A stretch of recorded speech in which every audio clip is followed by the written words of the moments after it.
अशा जीवनामध्ये अभ्यास करत असताना तुकारामला थोडा विचारपूर्वक 10वी नंतर 11वी 12वी सायन्सला टाकलं. त्याचंही कारण होतं UPSCसाठी सायन्सचा बेस असायला पाहिजे. नंतर BA ते करायचंच होतं. कदाचित त्याचा इंजिनिअरिंग किंवा मेडिकल नंबर लागलाही असता.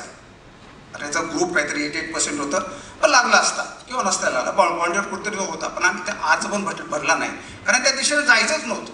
ठरवलंच होतं तुकाराम मी IAS व्हायलाच पाहिजे. आणि BAला घातल्यानंतर त्याला सांगितलं की तुझी UPSC आता सुरू झाली आहे. त्याला मी दिशा दाखवली.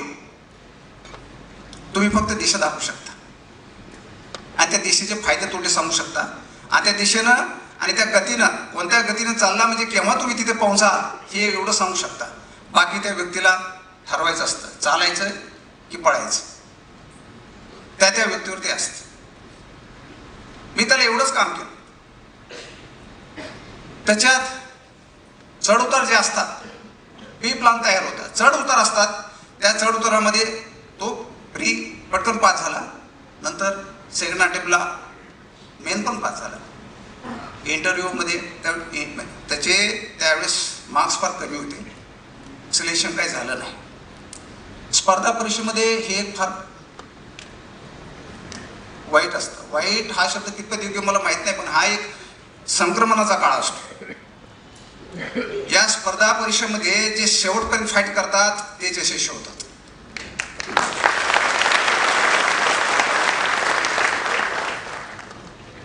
शंभर टक्के यश मिळतं याची मला खात्री आहे.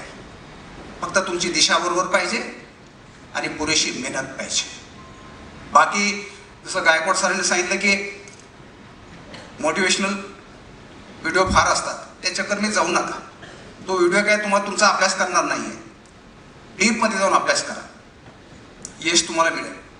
आणि अशाच ह्याच्यामध्ये जात असता अपयश आल्यानंतर त्यांनी मला न विचारता MPSC दिली. ते काही मला आवडलं नाही, त्याच्यामुळे आबोला धरून टाकलं.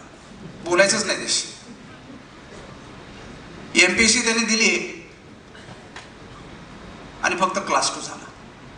मग तो विचारूच नका. क्लास 2 झाल्यानंतर मात्र मी हादरलो. आणि मग मला वाटलं आता समोरासमोर बसून आता काही गोष्टी सांगण्याची आवश्यकता आहे. मग त्याला विचारलं. त्याला म्हटलं तुझे मित्र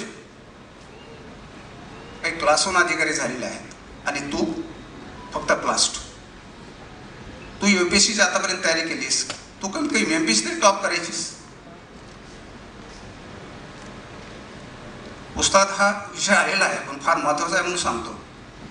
त्याला एक वाक्य मी बोललो, म्हणजे ते वास्तव त्याच्या डोळ्यासमोर मी आणून दिलं. त्याला मी म्हणालो, ज्यावेळेस तू तुझ्या मित्रांना भविष्यामध्ये भेटायचं असेल कालांतराने, त्यावेळेस तुला त्यांना भेटण्यासाठी कदाचित वेटिंग करावी लागेल आणि ते कदाचित तुला भेटू शकणार नाहीत.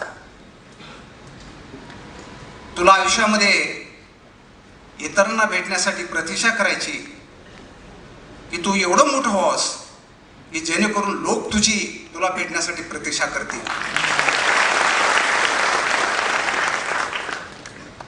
पुढचं एक वाक्य बोललो, आज तुझी ओळख माझा भाऊ म्हणून आहे.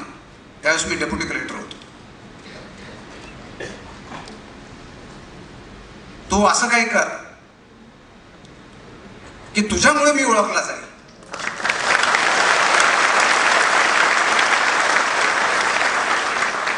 आणि लोक म्हणतील हे बघा तुकाराम मुंडेचे भाऊ. आणि मला आज सांगायला खूप आनंद होतो, गेल्या काही वर्षापासून माझी ओळख फक्त अशोक मुंडे म्हणून होतच नाही, आपले तुकाराम मुंडेचे मोठे भाऊ. आता याच्यापेक्षा मोठा आनंद काय असू शकतो.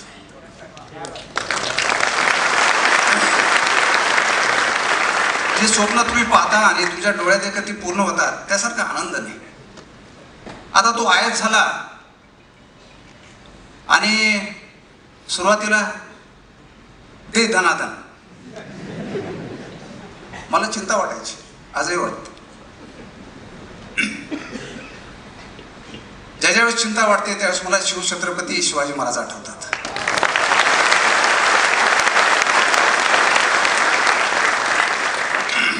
डगमायचं नाही, फक्त चुकीचं करायचं नाही, जे व्हायचं ते होतं आणि पुढं चालत जायचं. आमचं संपूर्ण कुटुंब तुकारामच्या पाठीशी आहे आणि राहील.